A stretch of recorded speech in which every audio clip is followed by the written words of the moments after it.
السلام علیکم ورحمۃ اللہ وبرکاتہ۔ الحمدللہ والصلاة والسلام علی رسول اللہ، اما بعد۔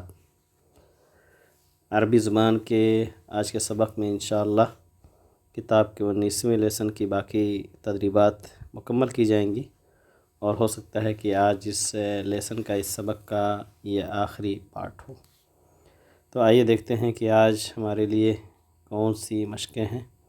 مشق نمبر 17 ہمارے سامنے ہے، تدریب السابع عشر۔ 17 نمبر تدریب یعنی مشق۔ تعبیر شفوی، تعبیر ہماری اپنی زبان کے اندر بھی استعمال ہوتا ہے۔ ہم کہتے ہیں کہ اس نے بڑی اچھی تعبیر کی، یعنی بہت اچھا اس نے اپنا ما فی الضمیر ادا کیا، یعنی آدمی اپنی بات ٹھیک ٹھاک اچھے طریقے سے کہہ دے تو ہم کہتے ہیں کہ بہترین تعبیر اس نے کی۔ تو یہ اسی سے تعبیر یا عربی ورڈ ہے جو ہمارے اپنی زبان کے اندر بھی استعمال میں ہے۔ شفوی، یہ بھی ہماری زبان میں کسی نہ کسی حد تک استعمال ہوتا ہے۔ ہم کہتے ہیں کہ ہمارا شفوی اگزام ہے۔ شفوی یعنی زبانی اگزام، جس کو اور سادہ انداز میں کہتے ہیں تقریری امتحان، یا جس کو انگلش میں کہہ لیجئے اورل اگزام، یعنی زبانی طور پر آپ اگزام دیں تو اس کو امتحان شفوی کہتے ہیں۔ یہ اصل میں ہے شفا سے، شفتن یا شفہن۔ آپ پڑھ چکے ہیں، جب آپ کو باڈی پارٹس کے بارے میں کلمات آئے ہوئے تھے تو وہاں آپ نے پڑھا تھا شفتن کے معنی ہونٹ، جس کی جمع شفاتن اور شفاہن دونوں آتا ہے۔ تو شفہن اور شفتن جس کے معنی ہونٹ، کنارے کے معنی میں، چونکہ آدمی اپنے ہونٹوں سے ہی جو ہے تعبیر کرتا ہے، جو اس کے منہ کا سب سے کنارہ والا حصہ ہے، اس لیے اسی سے ہے شفوی، تعبیری یعنی زبانی تعبیر۔ اسی سے قرآن میں استعمال ہوا ہے شفا حفرت من النار، آگ کے کنارے۔ تو شفا کے معنی آگ کے گڈھے کے کنارے، تو یہ شفا کنارے کے معنی میں ہے۔ یہ شفا سے الگ ہے، شفا کے معنی تو ہم سبھی جانتے ہیں صحت و تندرستی۔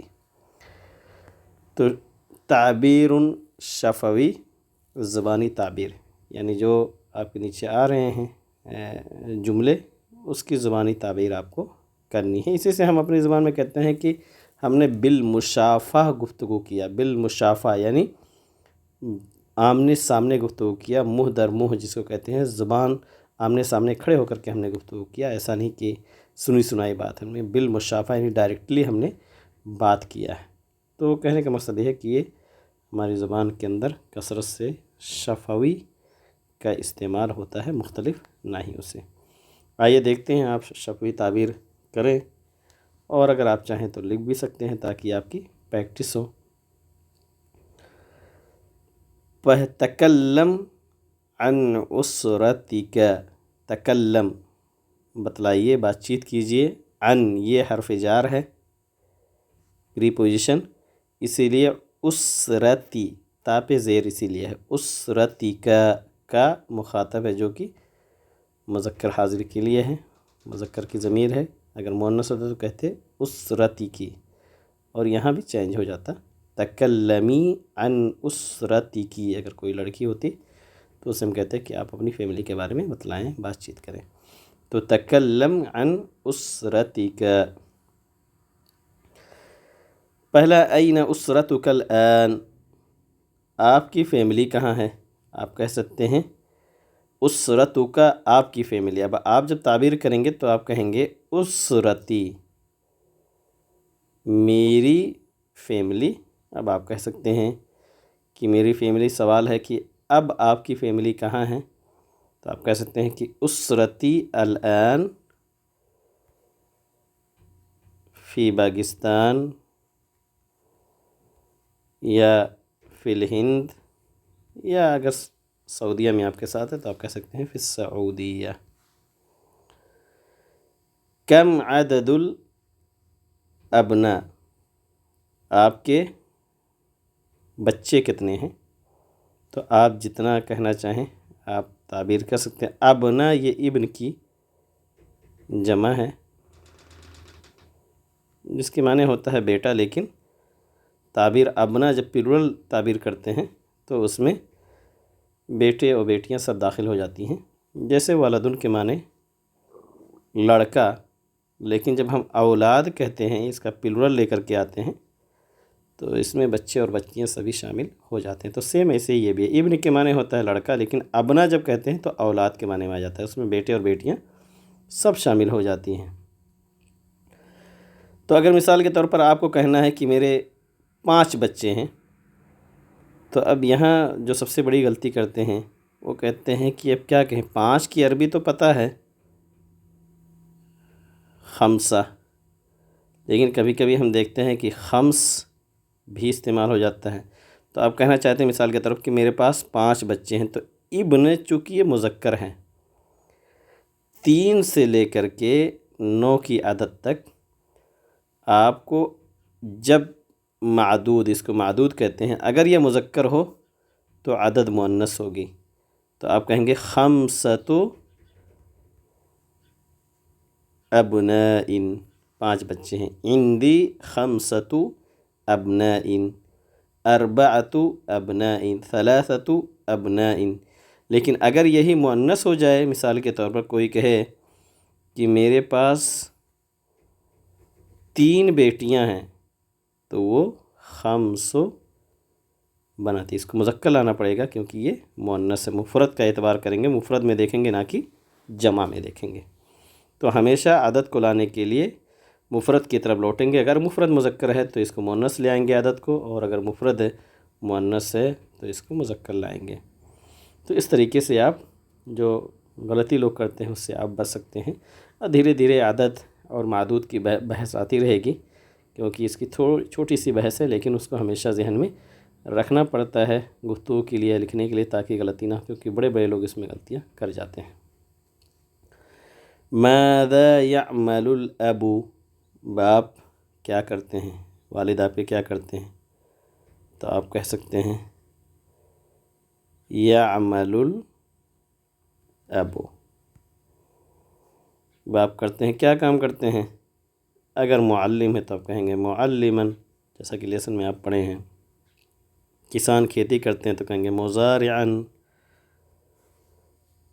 اگر وہ انجینئر ہیں تو کہہ دیں گے مہندسا، طبیبا، عاملا فی الشرکہ، اگر وہ کسی کمپنی میں کام کرتے ہیں، عاملا فی الشرکہ، تو جو ہو آپ لکھ سکتے ہیں۔ ماذا تعمل الام، ماں کیا کام کرتی ہے؟ تو یہاں بھی وہی ہے، آپ جو لکھنا چاہیں کہیں گے تعمل الام مدرسۃ، طبیبۃ، یا عاملۃ فی المنزل، گھر میں کام کرتی ہیں، گھر میں کام کرنے والی جو، جس کو ہم ہاؤس وائف کہتے ہیں، حالانکہ سب سے بڑی ذمہ داری وہی ہوتی ہے، لیکن لوگ اس کو ایک طریقے سے کوئی عمل شمار ہی نہیں کرتے، حالانکہ سب سے بڑی ذمہ داری یہی ہوتی ہے۔ تو مدرسۃ، طبیبۃ، عاملۃ فی المنزل، یا اور جو آپ کہنا چاہیں، تعبیر کرنا چاہیں، اس کی عربی لا کر کے آپ تعبیر کر سکتے ہیں۔ این یدرس الابناء، بچے کہاں پڑھتے ہیں؟ کہاں پڑھتے ہیں بچے؟ یدرس الابناء، اب آپ جہاں کہنا چاہیں، یونیورسٹی میں پڑھتے ہیں تو آپ کہہ دیں گے فی الجامعہ،